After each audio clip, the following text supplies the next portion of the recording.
Okay, so before we proceed to our discussion regarding to the introduction of the contemporary Philippine arts from the region, so allow me to introduce myself to you class first. Once again, I am Mr. Ryan B. Pablo.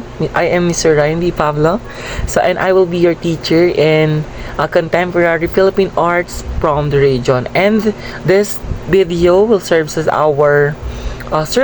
our first video lesson discussion regarding to the introduction of contemporary art. So for this video lesson, we will discuss an introduction about the contemporary arts and also the history of arts in the Philippines and around the world. So before we proceed to the arts that flourish during the contemporary art or the contemporary era, let's define first what is art. So based from the given definition here, so art comes from different ancient words and each one help us understand what art really is. So first is art is or in Aryan, which means to join or put together. So meaning to say this tells us that art is about combining things like colors, like shapes, the ideas and even the emotions in order to create something new. So meaning to say when we say art, we are talking about bringing different parts together to make one meaningful whole. It is not just about making drawings or painting wherein it is all about connecting pieces to express something. Aside from the Aryan, we have also here it is artisan in Greek meaning to prepare. Okay, so this reminds us that art does not just happen instantly. So meaning to say as an artist, we prepare, we think, we plan and organize what the final output will look like. So, for example, before we paint, diba, we imagine our design. Before we dance, of course, diba, we do practicing.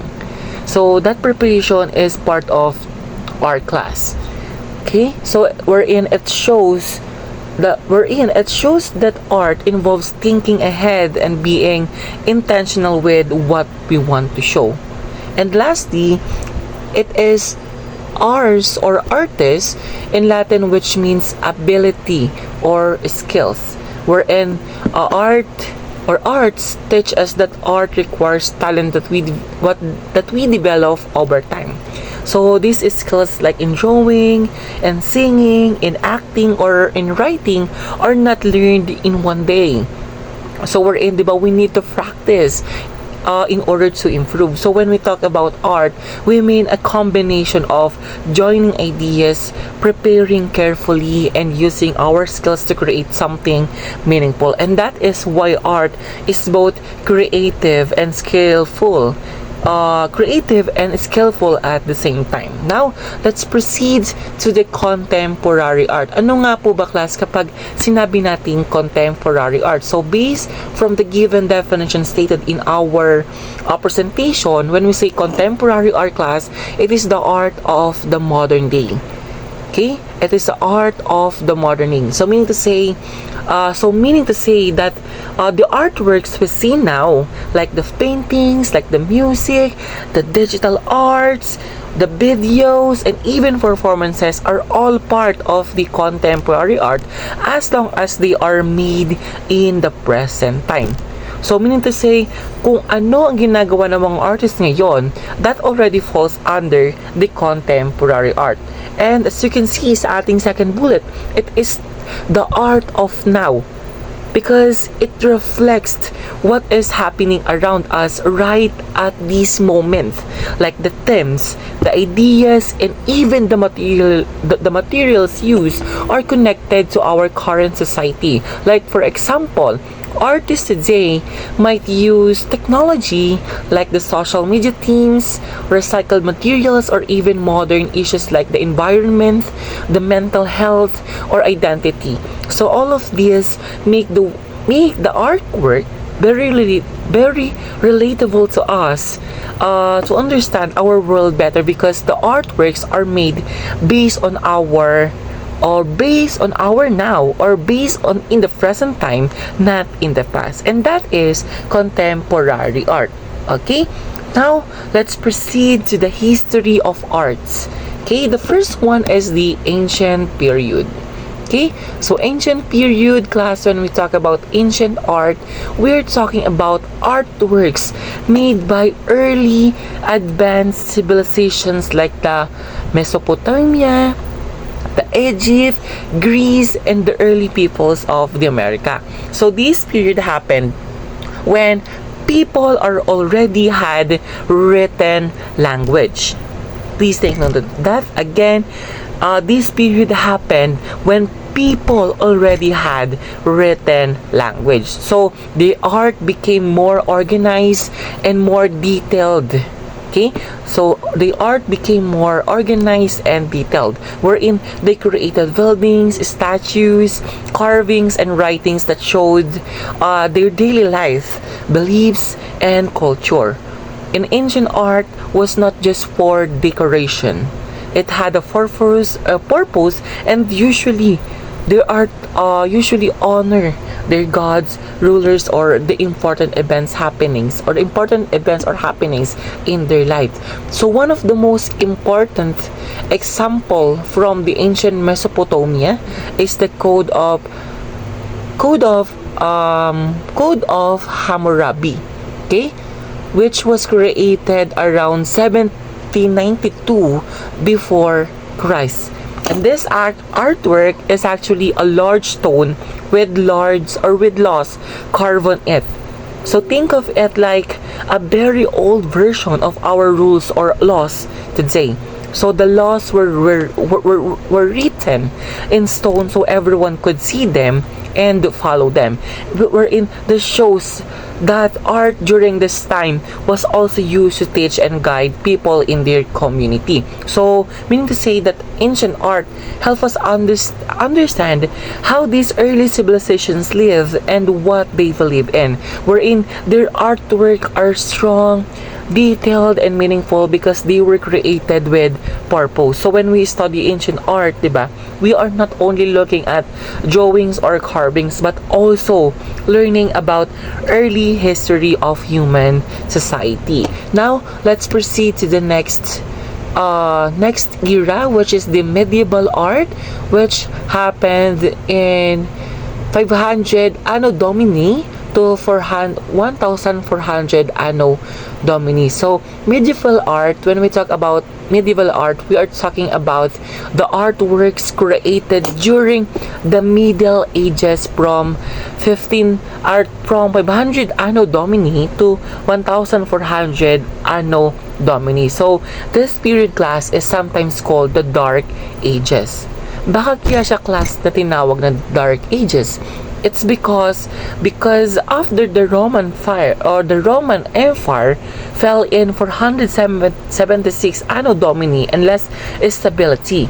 So their life was very difficult for many people, and these situations influenced the kind of art they produce. Okay, art became simpler and more focused on religion. Okay, their art focus more on religion because the church was the strongest and the most stable institutions at that or stable institution during the medieval period. And in the early years of this period class, many artworks showed dark and scary images, and this is what we called grotesque image. Grotesque image. I am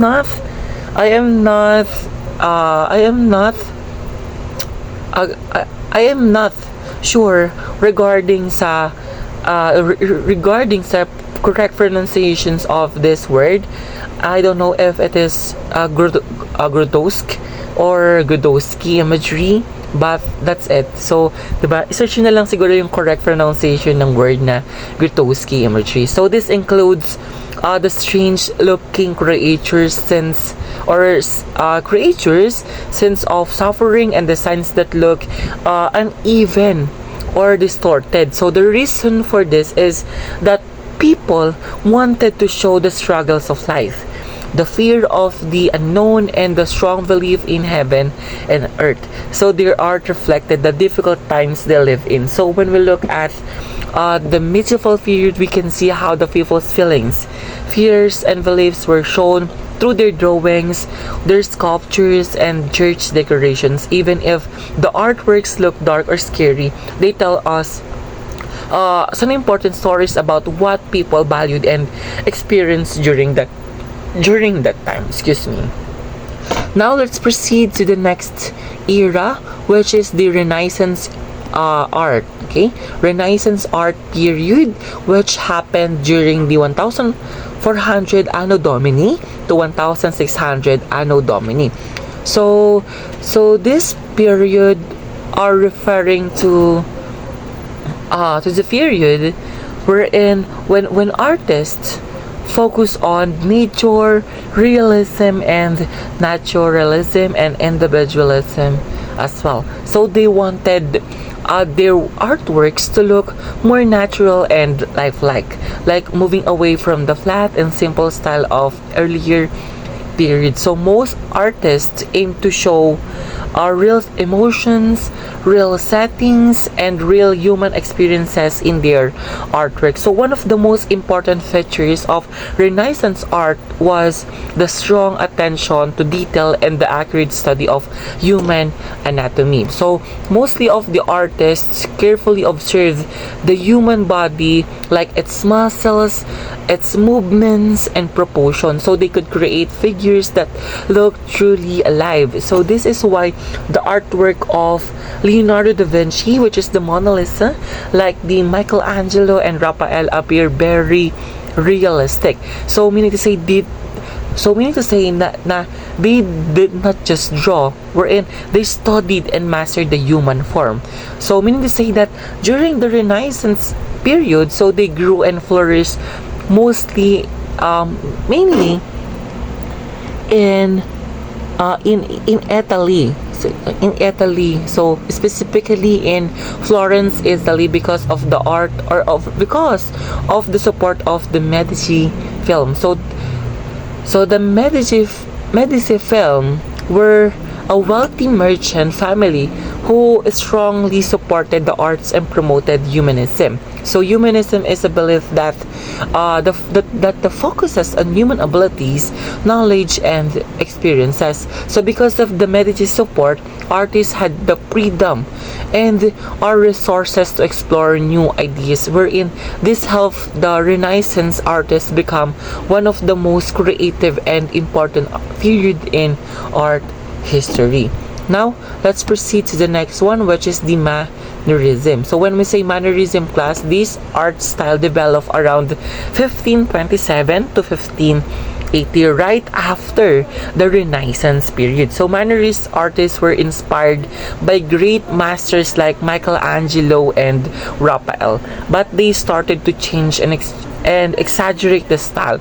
So instead of focusing mainly on realistic meaning or in natural subjects, they focus more on style, in the technique, and dramatic effects. So because of this, the artworks often look stressed, exaggerated, and overly elegant, and sometimes the meaning of the subject became less important than how the artwork looked.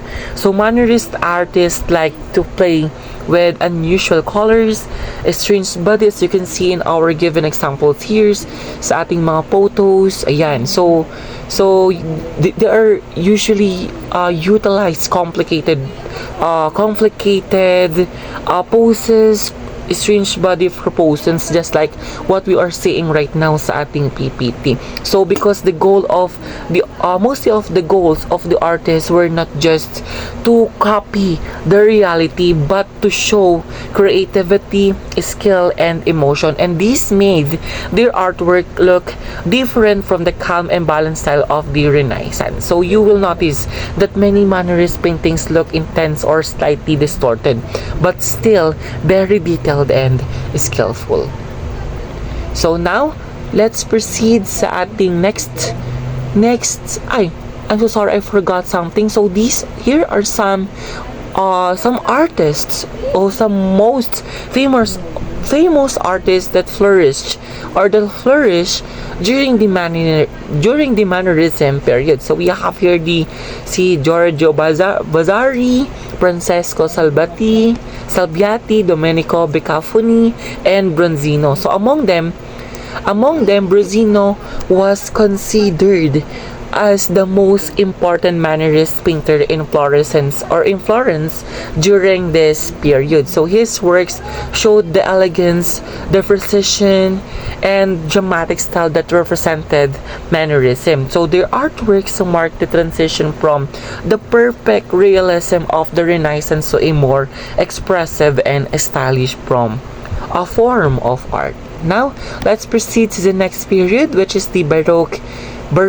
era or the Baroque period during the 1600 to 1750. So it started again from 1600 and it lasted to 7050 or 1750. So during the Baroque period or everything in Baroque art and architecture is over the top. Why? So meaning their artworks are very detailed, very decorative, and full of movements. So mostly of the artists wanted their works to create strong emotions in order to grab the attention and make viewers feel amazed and overwhelmed. So Baroque paintings were known for their dramatic scenes, and we can clearly see this in the works of the famous artists like Caravaggio. Is it, am I correct? Italian painter na si Caravaggio and Dutch painter Rembrandt from the Netherlands. So they used techniques that made their paintings look intense and powerful. So one of the key features of their artwork is the use of a strong contrast between light and dark, wherein a technique what we call chiaroscuro. Okay, chiaroscuro. So this made the subjects appear very real very real and gave the artwork a depth emotional impact. So painters during this time also created compositions that felt full of energy. So as you can see sa ating figures, it looks like they were moving, no, and the scenes felt alive. So most of the artists, they use rich and deep colors which added to the dramatic effect. So meaning to say, during the Baroque period, the art were designed to make you feel something, whether it was awe, fear, wonder, or excitement. So meaning to say, this period shows us how art can be used to create strong emotional experiences. Now let's proceed to the next era, which is the Rococo. So Rococo class. So Rococo. So this art style appeared during or around 1699 to 1780. So after the Baroque period, unlike Baroque, which was dramatic and intense, Rococo is all about lightness, elegance, and playfulness. Artists focused on natural forms like flowers, like shells and curves, and often use asymmetrical designs and subtle colors in order to make their work feel more relaxed and graceful. So the colors were usually soft and subtle, like pastels, giving the artworks a delicate and charming appearance. So in Rococo, it was not only seen in paintings and architecture class. It also influenced decorative arts like the silverware, the porcelain, and French furniture. For example, sa chairs, sa tables, and mirrors from this period were often decorated with delicate carvings. delicate curves, and floral designs. So wherein the style made everything feel more luxurious, but also light and elegant rather than heavy and dramatic like the Baroque art. Next is the Neoclassicism, which started from 1750 to 1850. So the neoclassical artists were inspired the classical art of ancient Greece and Rome, wherein they studied archaeological ruins in places like the Athens and Naples, and they tried to recreate the beauty and harmony and the proportions of classical artworks. So but unlike the old classical art, they added a touch of modernity to make it more relatable to their own time. And the focus of neoclassicism was on harmony, simplicity, and proportion, wherein artists wanted their artwork to be balanced, elegant, and clear rather than dramatic or overly decorative like the Baroque or the Rococo. So mostly of the paintings and sculptures during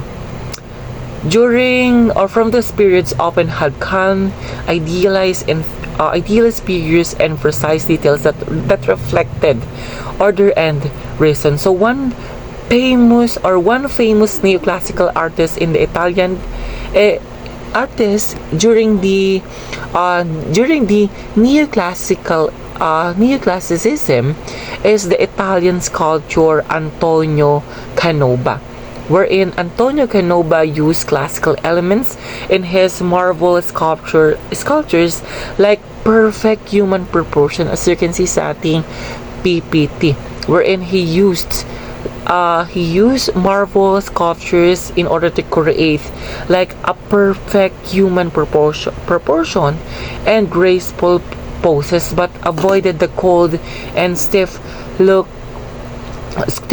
of early classical works. So wherein his art shows how neoclassicism combines the best of the past with the sensibilities of modern world. Okay, next is the Romanticism. So when we say Romanticism class, we talk about, or in this period, it happened around 1780, and it lasted to 1850. So in Romanticism, mostly of the Romantic artists were very different from neoclassical artists because they rejected a strict order, harmony, and rational thinking. So instead of focusing on balance and reasons, they emphasized emotions, imaginations, and individual expression. Whether in painting, in music, or in literature, Romanticism was all about showing feelings and creativity. So another important factor of Romanticism is the love for nature, wherein most of the artists started to live dark indoor studios and paint outdoors, so capturing the landscapes, the storms, the sunsets, and natural scenes. So during the Romanticism, nature became a source of inspiration because it could reflect emotions and the power of the human imagination. Okay, so one of the main ideas of romantic art is that it values passion, emotion, and sensation over intellectual and reason. So unlike in neoclassicism, which focused on order, balance, and logic, in romantic artists, also most of the romantic artists wanted to show strong feelings and the power of the human imagination. So meaning to say, their artworks often explored dramatic events, intense emotions, or mysterious and unusual themes. So some famous romantic painters include si Henry Fuseli, known for his strange and macabre paintings. I don't know if it is macabre or macabre paintings, wherein so this painting usually explored the dark parts of human psychology.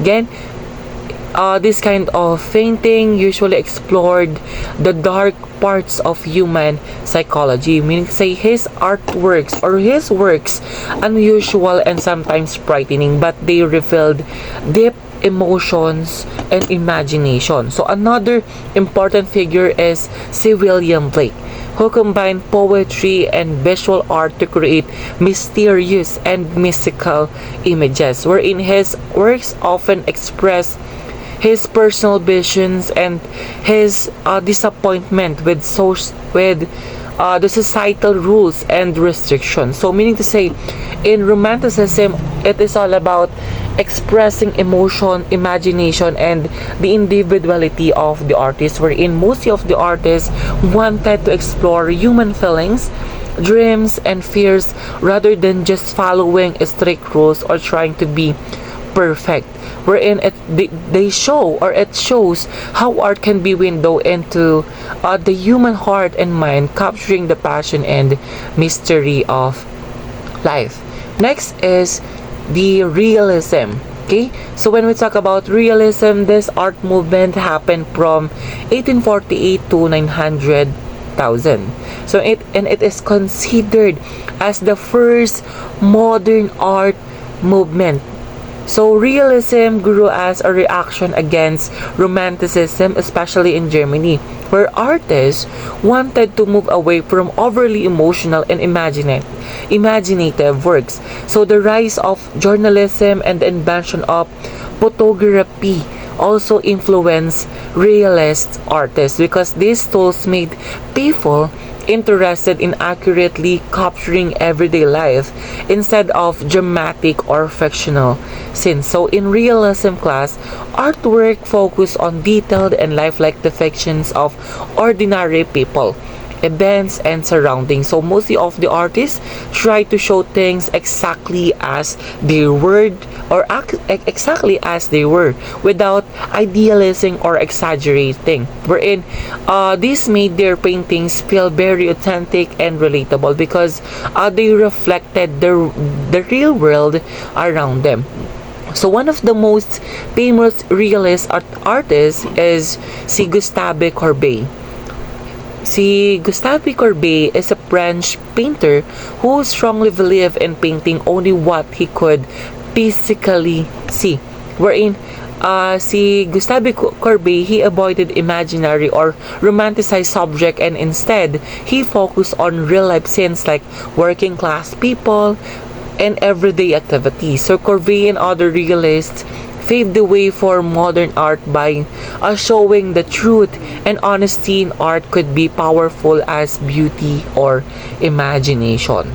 Next is Impressionism. So when we talk about Impressionism, this movement happened from 1865 to 1885. So Impressionist painters and artists wanted to capture the impression of a specific movement rather than create a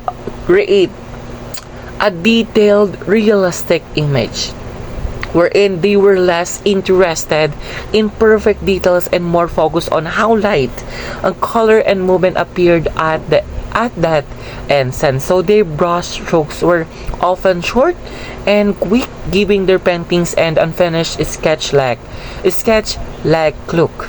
Okay, so unlike earlier art that often focused on history or mythology, Impressionists prepared modern life as their subject. So they painted everyday scenes like the dance halls, the atmosphere, the cafes, the streets, and the sailboat regattas, wherein it shows the energy and atmosphere of real life moments. So the goal was to make the viewer feel as if they were experiencing that moment themselves. So one of the most famous Impressionist artists is si Claude Monet.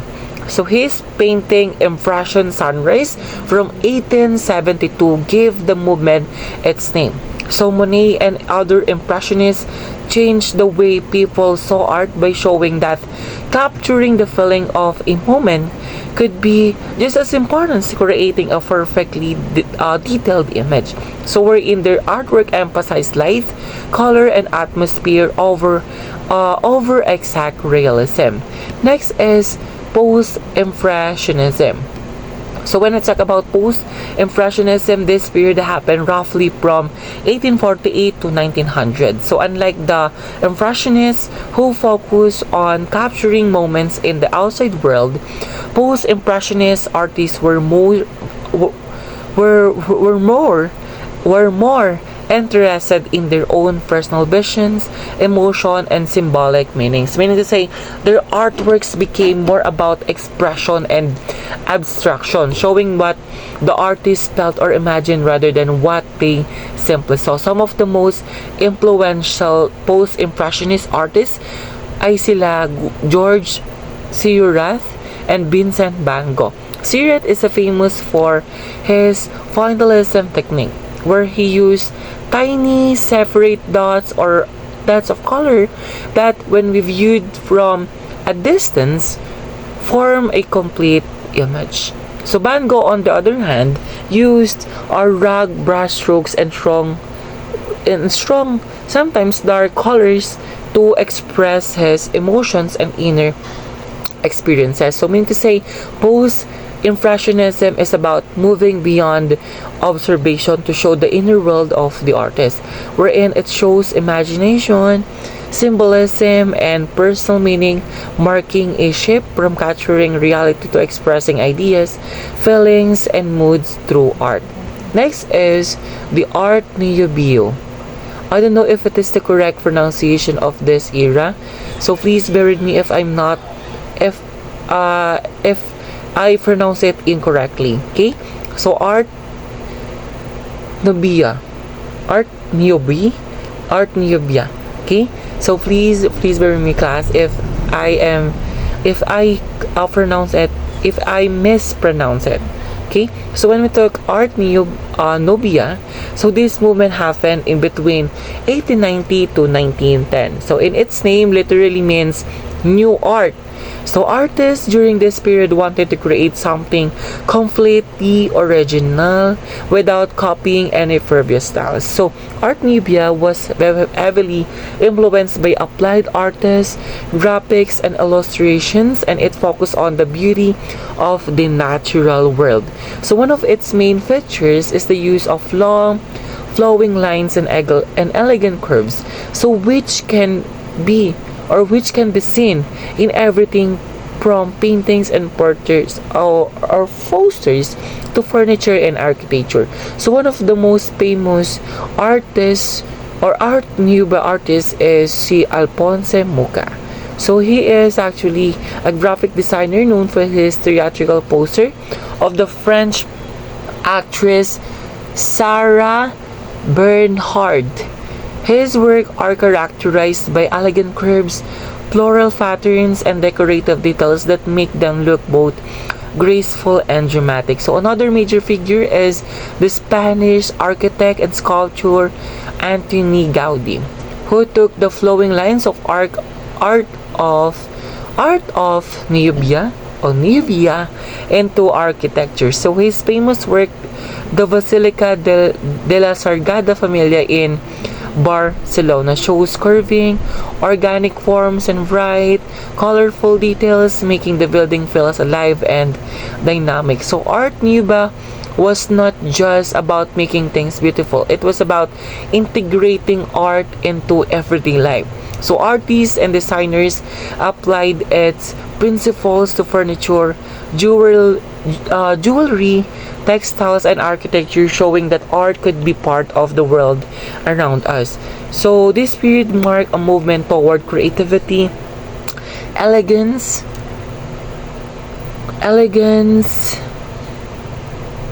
and innovation, encouraging artists to explore new forms from inspired by nature, movement, and imagination. Next is the Fauvism. So when we talk about Fauvism, this movement happened from 1900s to 1935. So Fauvism was inspired by artists like Vincent van Gogh and George Seurat, who used color and brushwork in expressive and bold ways. So Fauvist artists focus on intense colors, strong lines, and dynamic compositions, giving their work a powerful energy look. So unlike previous movements that emphasize realism, Fauvism prioritized emotions and expression through color and form. So the leader of this movement was Henri Matisse, whose paintings are famous for their vivid colors and painterly qualities. So Matisse and other Fauvist artists were less concerned with realistic representation. So like Impressionists and more interested. So in Fauvist, they are more interested in creating visual impact and emotional effect. So their colors and brush strokes were often exaggerated to communicate feeling and energy. So Fauvism is also important because it paved the way for later movements like the Expressionism and Cubism, wherein it showed artists that art could go beyond realism, so that color and form could express emotion, and that traditional rules could be challenged to create something new and exciting. Next is the Expressionism. Okay, Expressionism class, this movement took place between 1905 and 1920. So Expressionist artists wanted to show anxieties, strong emotions, and the inner turmoil of humanity, often reflecting the growing conflicts and loss of spirituality in the world at that time.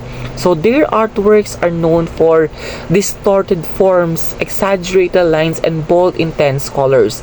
So all used to communicate feelings rather than realistic appearances. So the roots of Expressionism, or the origins of Expressionism, can be traced back to artists like Vincent van Gogh, Edward Munch, and James Ensor, who inspired later generations with their emotional expressive styles. So these artists focus on personal vision and psychological depth, using their art to explore intense human experiences such as fear,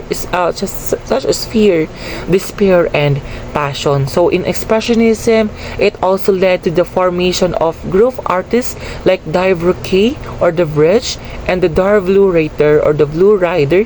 So these groups provided a platform for artists to publish their works, share ideas, and express their ideals collectively. So through these collaborations, Expressionism became not just an individual movement but also a shared exploration of emotion, society, and human experiences in art. Next is the Cubism. Okay, so when we say Cubism class, Okay, so when we say Cubism, wait for a while. Okay, so when we say Cubism, wait for a while. Okay, so when we say Cubism, this movement took place from 1907 to 1914 and was led by Pablo Picasso and George Braque.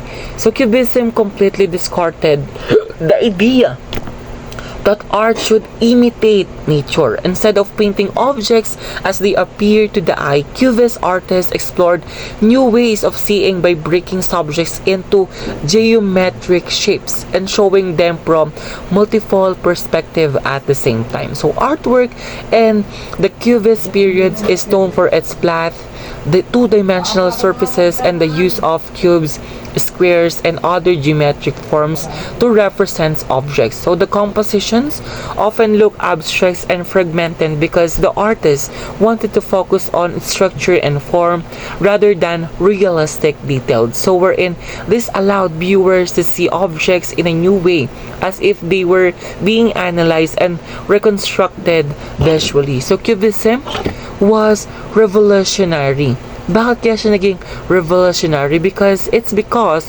challenged traditional techniques of perspective and representation, wherein it showed that art could be conceptual by emphasizing how an object is perceived rather than how it literally appears.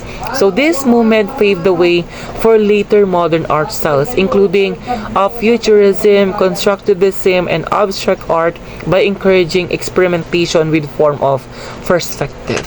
Okay, next is surrealism.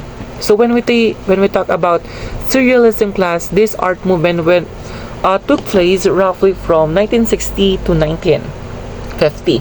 So surrealist artists wanted to defy reason and reject rational thinking by creating artworks that went beyond logic and everyday reality. So this approach came as a reaction to events like the World War One, or the World War One, which caused people to suppress the imagination and emotional expression. So surrealist artists believed that by exploring the unconscious mind, they could reveal hidden truths and imaginative ideas that society often ignored. So most of the important famous surrealist artist is si Salvador Dali.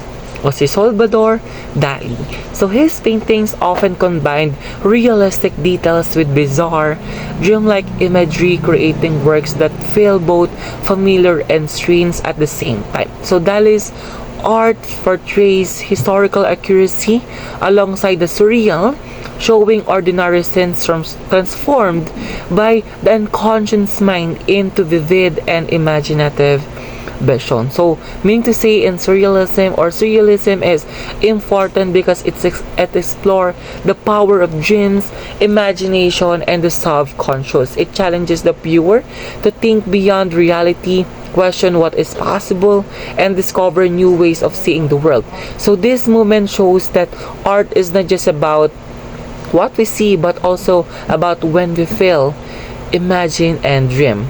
Next is the abstract expressionism. So abstract expressionism happened during the 1940s to 1950s. So artists in this period move away from traditional techniques and focus on spontaneity. So focus on spontaneity, improvisation, and personal expression. So instead of carefully planned compositions, they often created art in a free and intuitive way.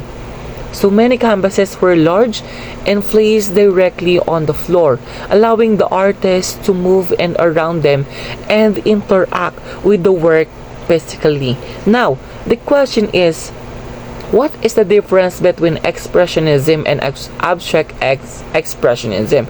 So the main difference between expressionism and abstract expressionism lies in how artists show their emotion and ideas. So in expressionism, which happened around 1905 to 1920, artists focus on expressing strong feelings, anxiety, or psychological states through their artwork.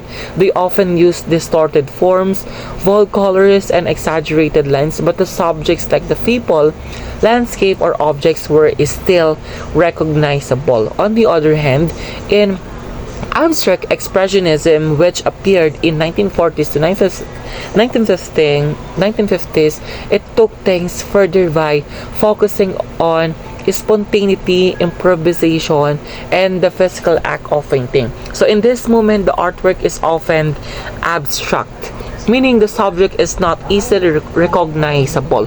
So to summarize, expressionism shows emotion through distorted but identifiable subjects, while abstract expressionism shows emotion through abstract forms, colors, and the creative process itself, so making the act of painting as important as the finished artwork. So one of the most famous abstract expressionism painters is Jackson Pollock, okay, known for his unique style of drip painting or drip painting technique. He would pour, drift, and fling paint onto the canvas, creating dynamic and energetic patterns that captured his emotion and movement. So another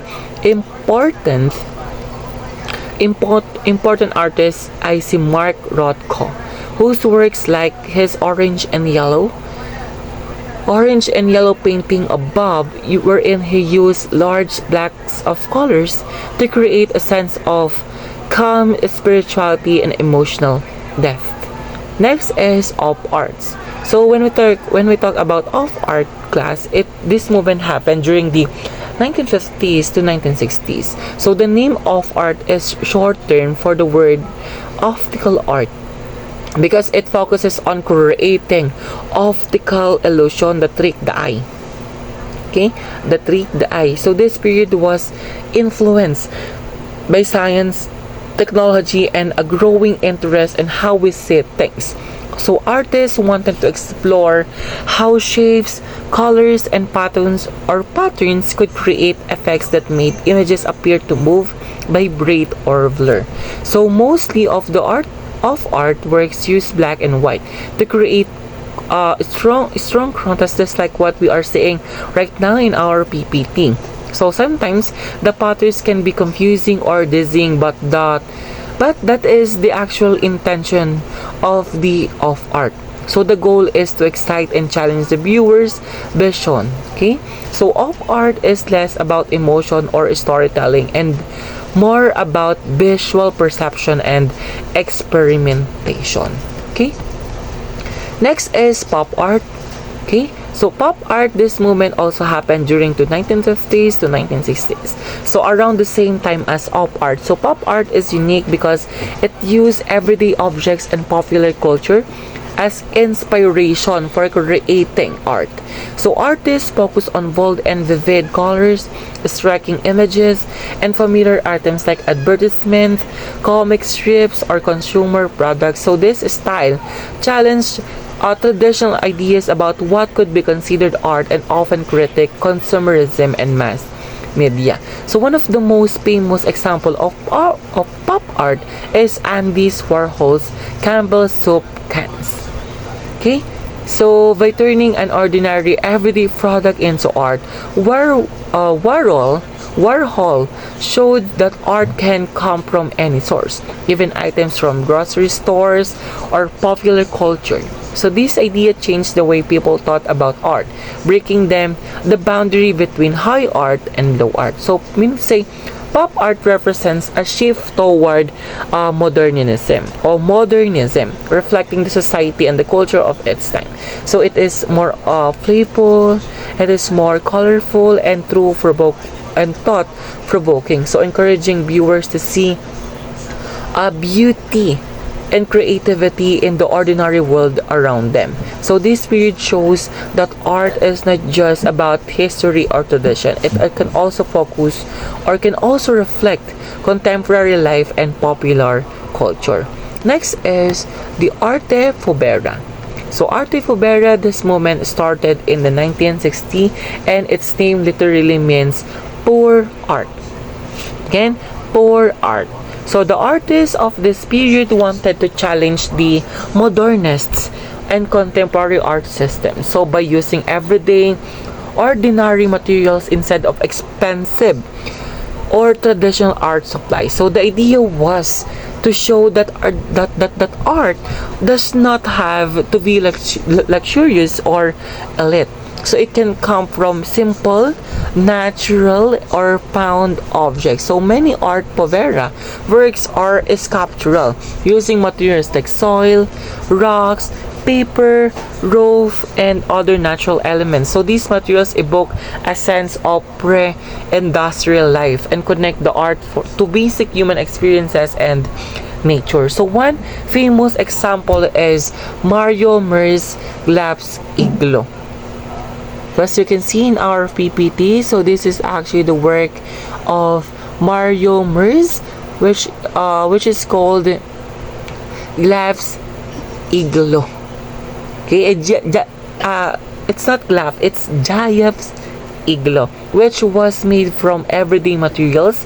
His work focused on the essential of life, shelter, warmth, and food, showing that art could be both meaningful and accessible to everyone. So Arte Povera is important because it breaks the barriers between art and life. So it reminds us that creativity does not need to be expensive or complicated, and that art can reflect human needs, nature, and society in a very direct and honest way. Next is minimalism. So when we say minimalism, this movement happened during the 1950s to 1960s, and it began in New York as a response to the overly emotional and expressive works of abstract expressionism. So minimalist artists wanted to shift the focus from the artist's feelings or personal interpretation to the artwork itself.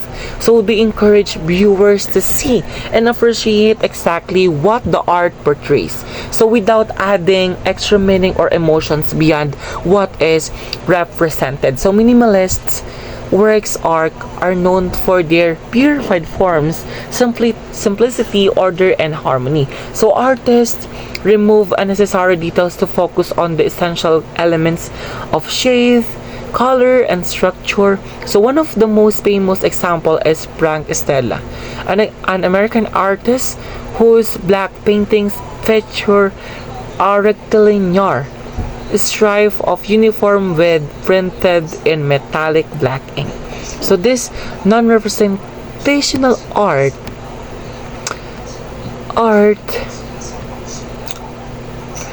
works emphasize pattern, repetition, and form rather than storytelling emotions. So minimalism is actually somehow important because it teaches us to appreciate clarity and simplicity in art, wherein it shows that powerful ideas can be expressed through minimal elements, and that viewers' attention should remain on the artwork itself rather than the imaginative or the imagined meaning. So next is the conceptual art. Conceptual art. So when we say conceptual art class, conceptual art. So this movement happened during the 1960s to 1970. What makes conceptual art unique is that it focuses on ideas and concepts rather than visual style or form. So unlike previous art movements that emphasize appearance, technique, or beauty, conceptual art is all about the message or idea behind the work in this period. So the idea became more important than the physical artwork itself. So because of this, conceptual art doesn't have a single style or recognizable form. So artworks can take many shapes. So they can be performances, written text, temporary objects, or even events. So the purpose of the conceptual art is to make viewers think, question, or experience the idea directly rather than just look at a painting or a sculpture. So when we say conceptual art is important because it completely changed how people think about art, wherein it shows that art is not just about making something beautiful or realistic, but about communicating thoughts, provoking reflection, and exploring the power of ideas. So this movement opened the door for new experimental forms of art that continue to influence artists today. And that